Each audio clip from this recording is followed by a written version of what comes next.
brother versus little brother. Let's compare Hyundai's high-performance hatchbacks. We've got the Hyundai i30, the 2025 Hyundai i30N Premium in manual form here, and then we'll pitch it up against the 2025 i20N. There's only one variant of i20N in Australia. These are both hardcore hot hatches with extensive work in pretty much all areas. So suspension, powertrain, and even the interior and exterior. So they've got nice aerodynamic tuning and all that sort of thing.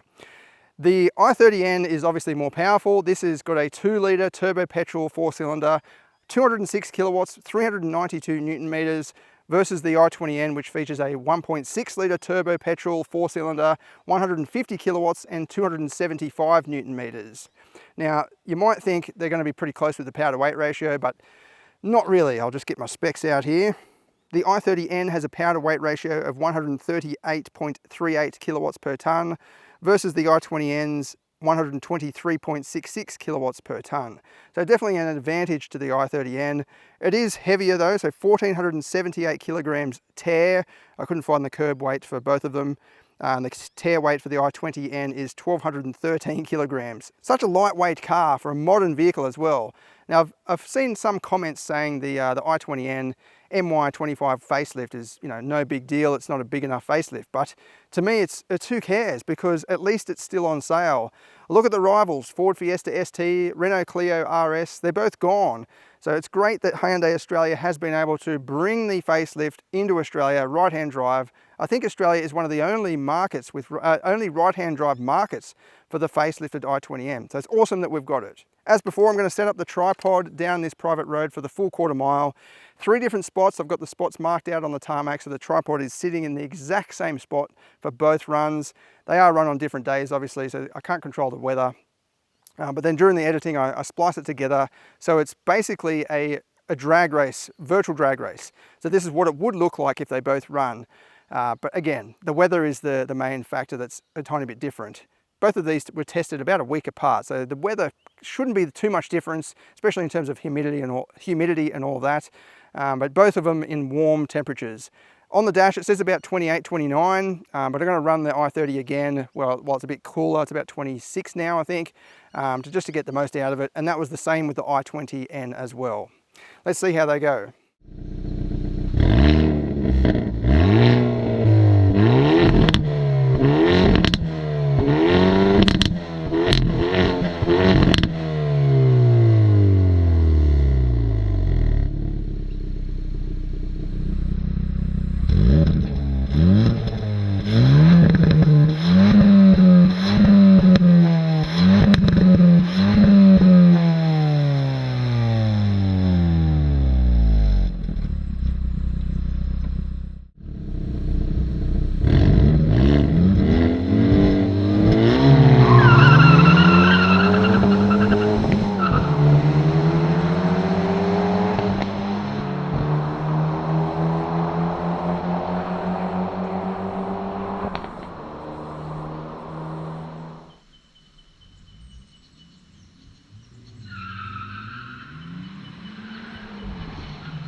There we go, the i30N gets there in the end, as you'd probably expected. It does have more power, better power to weight ratio as well. But the i20N is a fun little thing. Like, don't let this, think, oh, the i20N's too slow. It's actually very quick, and I reckon on certain tracks, you could at least keep up with the i30. I reckon on some tracks, you'd probably beat it in terms of a lap time on a really, tight and nimble track, because that's where the i20N really shines. It's so agile.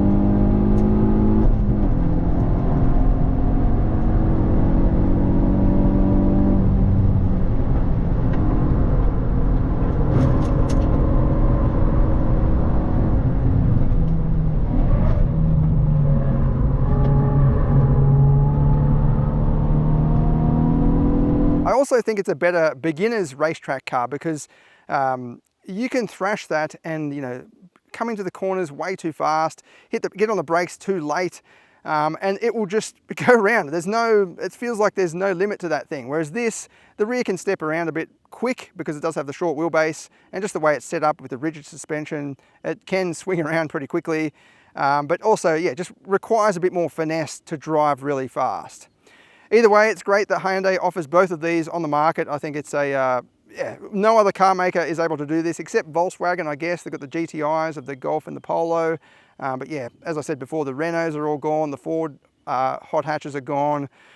Let's hope that these stay around for a while and in manual transmission form. What would you pick out of these two? Forgetting about the price, this is obviously more expensive than the i20N. What would you pick out of these two if you had a track day to yourself? And let's just throw it out there, you had Bathurst to drive around, what would you take? The i20N or the i30N? Thanks for watching.